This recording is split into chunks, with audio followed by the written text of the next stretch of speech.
गायत्री विद्या मंदिर उच्च माध्यमिक विद्यालय सांचौर के ऑनलाइन क्लास में आप सभी विद्यार्थियों का स्वागत है। प्रिय विद्यार्थियों नमस्कार। कक्षा 12 राजनीति विज्ञान विषय के अंतर्गत हमारी महत्वपूर्ण विचारधारा है मार्क्सवाद। आइए शुरुआत करते हैं मार्क्सवाद के बारे में।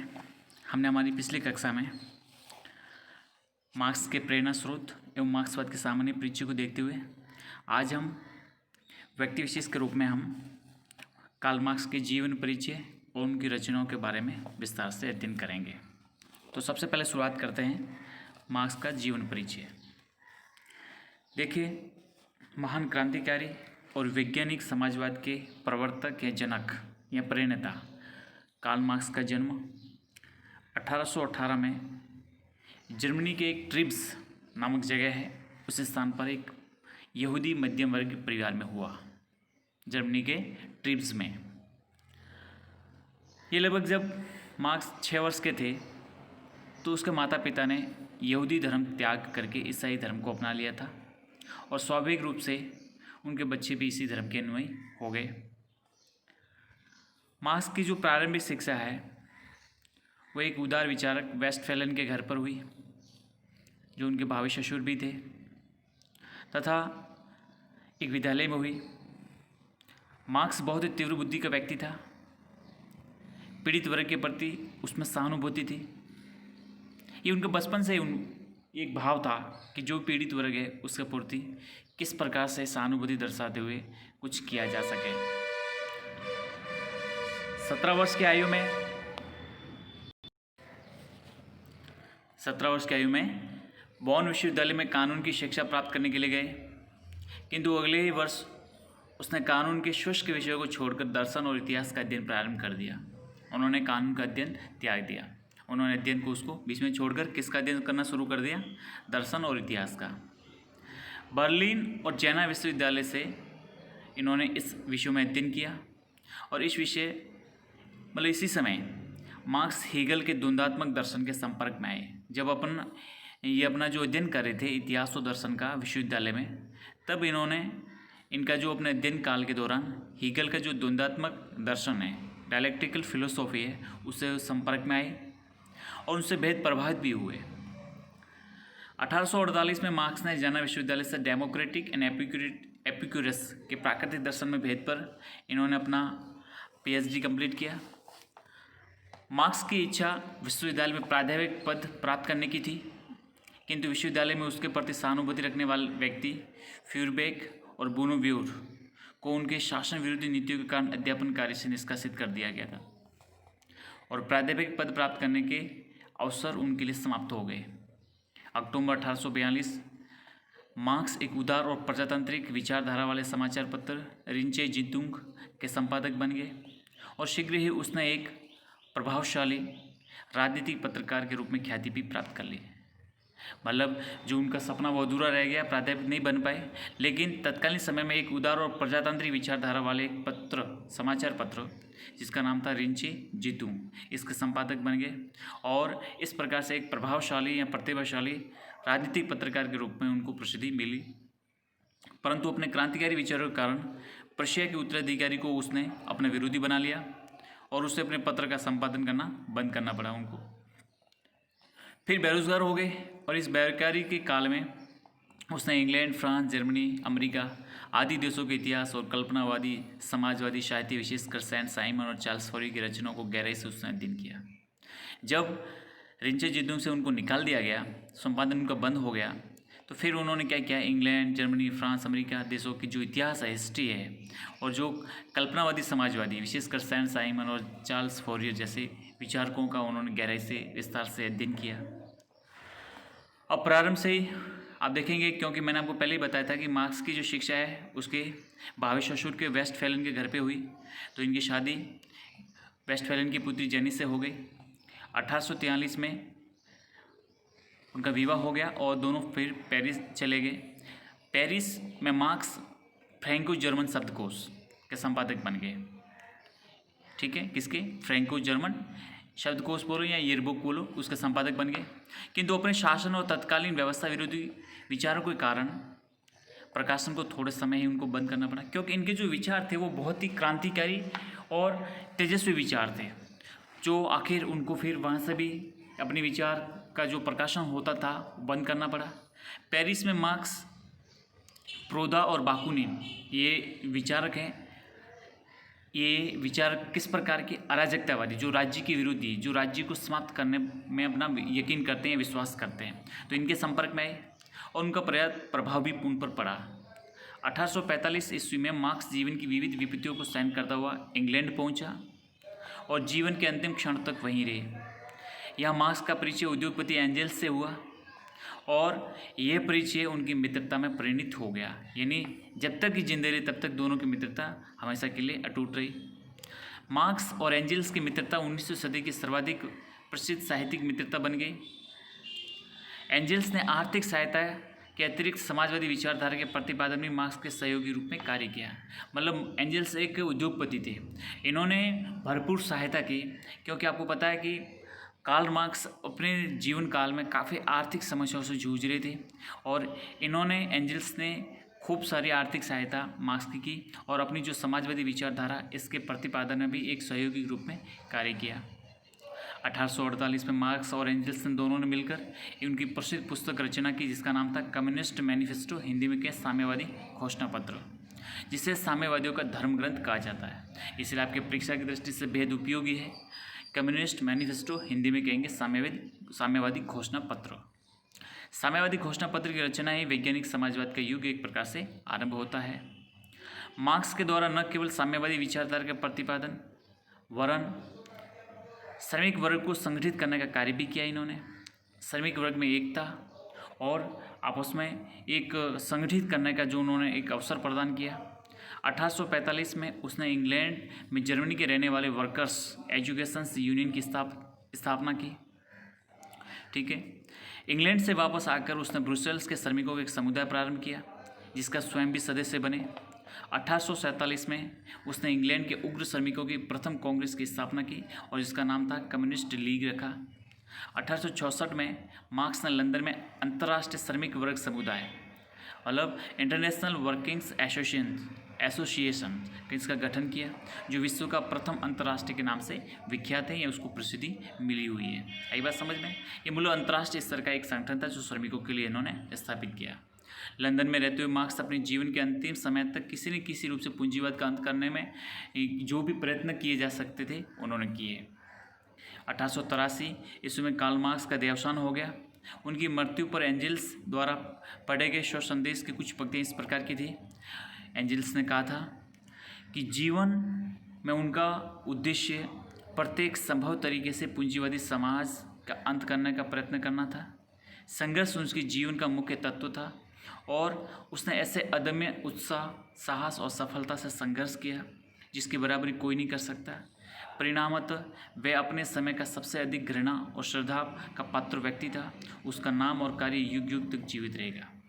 मतलब ये जो शब्द दिए और वैज्ञानिक समाजवाद का जो प्रतिपादन किया और जो पूंजीवाद के अंत की जो बातें की और जो जिस प्रकार से अपना मौलिक दर्शन किया, हमेशा हमेशा के लिए मार्क्स को अमर करके यूँ कह सकते हैं राजनीति इतिहास में बहुत बड़ा उन्होंने युग युग तक जीवित रहने का एक प्रेरणादायी काम उन्होंने किया। तो ये उनके जीवन परिचय से संबंधित कुछ घटनाक्रम जो तथ्यात्मक जानकारी है आपसे रूबरू करवाया। अब देखते हैं मार्क्स की जो प्रमुख रचनाएँ हैं, देखिए जो आपके परीक्षा की दृष्टि से उपयोगी है, कभी भी परीक्षा में पूछी जा सकती है। तो पहले है द पॉवर्टी ऑफ फिलोसॉफी, जिसकी रचना 1844 में की गई। The economic and philosophical manuscript 1844 में। द कम्युनिस्ट मैनिफेस्टो 1848 में, ये बहुत ही इंपॉर्टेंट पुस्तक है इनकी। Class struggle in France, the critique of political economy, value price and profit, Das Kapital जिसके 3 वॉल्यूम हैं, the civil war, the Gotha programme. Engels के साथ मिलकर इन्होंने the holy family, German ideology और कम्युनिस्ट मैनिफेस्टो जैसी पुस्तक लिखी। तो कभी ये भी प्रश्न पूछा जा सकता है कि मार्क्स और एंजल्स से मिलकर कौन कौन सी पुस्तकें लिखी, या कोई 2 मार्क्स की प्रसिद्ध रचना का नाम उल्लेख कीजिए, या फिर यही कभी पूछा जा सकता है कि द कम्युनिस्ट मैनिफेस्टो की रचना किसने की या पॉवर्टी ऑफ फिलोसॉफी की रचना किसने की। तो इस प्रकार से घुमा फिरा के किसी भी प्रकार से प्रश्न पूछा जा सकता है, आपके लिए बेहद इम्पोर्टेंट है। ठीक है, अब हम देखते हैं कि मार्क्स के द्वारा जो प्रमुख सिद्धांत बताए गए उनके मतलब कौन कौन से कुछ उनके सिद्धांत हैं। तो देखिए, द्वंद्वात्मक भौतिकवाद इनका प्रमुख सिद्धांत है। दूसरा है इतिहास की भौतिक या आर्थिक व्याख्या। तीसरा है वर्ग संघर्ष का सिद्धांत। चौथा है अतिरिक्त मूल्य का सिद्धांत। पांचवा है मार्क्स का राज्य सिद्धांत। छठा है प्रजातंत्र, धर्म और राष्ट्र के संबंध में उनकी जो धारणा है। और अंतिम में मार्क्सवादी पद्धति, कार्यक्रम और क्रांति के बारे में जो इस प्रकार से उल्लेख किया गया है उसके बारे में अपने विचारों को स्पष्ट किया गया है। अब मार्क्स की जो रचना है उनके संबंध में कुछ तथ्य हैं, कुछ फैक्ट हैं, उनके संबंध में अपन जानकारी प्राप्त कर लेते हैं। देखिए, दास कैपिटल जो इनकी पुस्तक है, जो 1867 में इन्होंने पुस्तक लिखी थी, इस पुस्तक में उन्होंने मार्क्स ने जो मूल आर्थिक नियम हैं उनका विश्लेषण किया है। आर्थिक नियमों का पूरा विश्लेषण किसमें उल्लेख मिलता है? दास कैपिटल में। और दास कैपिटल का पूरा नाम है A contributions to the critique of political economy. ठीक है, अब दास कैपिटल का जो प्रथम खंड है वो मार्क्स ने लिखा है और बाकी के दो खंड है वो मार्क्स की मृत्यु के पश्चात इनके मित्र एंजल्स ने लिखा है। मतलब यूँ कह सकते हैं कि दास कैपिटल दोनों ने मिलकर इसको कंप्लीट किया है। ठीक है, प्रूदो ने द फिलोसॉफी ऑफ पॉवर्टी एक नामक पुस्तक लिखी थी, द फिलोसॉफी ऑफ पॉवर्टी, जिसके जवाब में मार्क्स ने क्या लिखी? The poverty of philosophy. ये आपको ध्यान रखना, कभी भी पूछा जाए। द फिलोसॉफी ऑफ पॉवर्टी प्रूदो एक विचारक है, उनकी है। ठीक है, लेकिन मार्क्स ने क्या लिखे है उनके जवाब देने में? The poverty of philosophy. ये रचना मार्क्स ने लिखी है और इसमें मार्क्स ने क्या किया है? वर्ग की सकारात्मक परिभाषा दी है। क्लास की उन्होंने एक पॉजिटिव अपनी परिभाषा के रूप में उन्होंने उल्लेखित किया है। एक पुस्तक है the civil war in France, civil war in France, जो 1871 में लिखी थी, इस पुस्तक में उन्होंने राज्य के संबंध में अपने संपूर्ण विचारों का उल्लेख किया गया है। ठीक है, इन्होंने द कम्युनिस्ट मैनिफेस्टो के विचारों में भी संशोधन किया। एक पुस्तक है द जर्मन आइडियोलॉजी। इस जर्मन आइडियोलॉजी में उन्होंने द्वंद्वात्मक भौतिकवाद का सिद्धांत प्रतिपादित किया गया था। तो कभी ये भी प्रश्न पूछा जा सकता है कि द्वंद्वात्मक भौतिकवाद का अपने किस रचना में उल्लेखित किया गया है इस सिद्धांत का? तो आप बता सकते हैं द जर्मन आइडियोलॉजी। टेलर ने मार्क्स की रचना कम्युनिस्ट मैनिफेस्टो को बाइबल या कुरान की भांति पवित्र ग्रंथ कहा है। ये भी इम्पोर्टेंट है। किसने कहा? टेलर, एक विचारक हैं टेलर। तो टेलर ने मार्क्स की सबसे प्रमुख रचना जो कम्युनिस्ट मैनिफेस्टो, यूँ कहें कि साम्यवादियों या कम्युनिस्ट लोगों का सबसे बड़ा पवित्र ग्रंथ कहा जा सकता है, और वो है कम्युनिस्ट मैनिफेस्टो, जिनको प्राय बाइबल या कुरान की तरह एक प्रकार से उपमा दी जाती है कि इतना वो पवित्र है। इसलिए आपको याद रखना है कि कुछ महत्वपूर्ण पुस्तकों के बारे में कि किसने क्या लिखा, किसके बारे में किस में उल्लेख किया गया है। तो आपको ध्यान रखना है कि दास कैपिटल में मार्क्स ने आर्थिक नियमों का विश्लेषण किया है। फिर आपको ये भी रखना है कि दास कैपिटल के 3 वॉल्यूम हैं। पहला वॉल्यूम खुद मार्क्स ने लिखा है और सेकंड जो खंड है या वॉल्यूम है वो किसने लिखे हैं? एंजल्स ने लिखे हैं। एंजल्स भी नाम आता है, एंजल्स भी नाम आता है, इसलिए आपको इसमें किसी प्रकार का कन्फ्यूजन नहीं रखना है। और एक पुस्तक थी प्रूदो द फिलोसॉफी ऑफ पॉवर्टी। इस पुस्तक की रचना प्रूदो ने की थी, लेकिन इस पुस्तक के जवाब में वापस मार्क्स ने जो लिखी पुस्तक है वो है द पॉवर्टी ऑफ फिलोसॉफी। ठीक है, और दूसरा मतलब एक कभी भी प्रश्न पूछा जा सकता है कि मार्क्स का अपना प्रसिद्ध जो सिद्धांत है द्वंद्वात्मक भौतिकवाद, इसका जो प्रतिपादन किया है वो किस पुस्तक में किया है? तो द जर्मन आइडियोलॉजी में। और सबसे महत्वपूर्ण प्रश्न ये उभर कर आता है कि मार्क्सवादियों का या फिर साम्यवादियों का, कम्युनिस्ट लोगों का पवित्र ग्रंथ जिसको कहा जाता है वो कौन सा है? कम्युनिस्ट मैनिफेस्टो, साम्यवादी घोषणा पत्र जिसको हिंदी में कहते हैं, इंग्लिश में द कम्युनिस्ट मैनिफेस्टो के रूप में जान सकते हैं। ठीक है, तो ये रचनाएं थी और रचनाओं के संबंध में कुछ तथ्यात्मक जानकारी थी। अब देखिए, मैंने आपको पहले बताया कि मार्क्स ने जो अपने कुछ प्रमुख विचार और जो सिद्धांत दिए हैं, जिसमें मैंने आपको उल्लेखित किया था द्वंद्वात्मक भौतिकवाद, इतिहास की भौतिक या आर्थिक व्याख्या, वर्ग संघर्ष का सिद्धांत, अतिरिक्त मूल्य का सिद्धांत, मार्क्स का राज्य सिद्धांत, प्रजातंत्र, धर्म और राष्ट्र के संबंध में जो धारणा है, और अंतिम में मार्क्सवादी पद्धति एवं कार्यक्रम का जो उल्लेख किया गया था।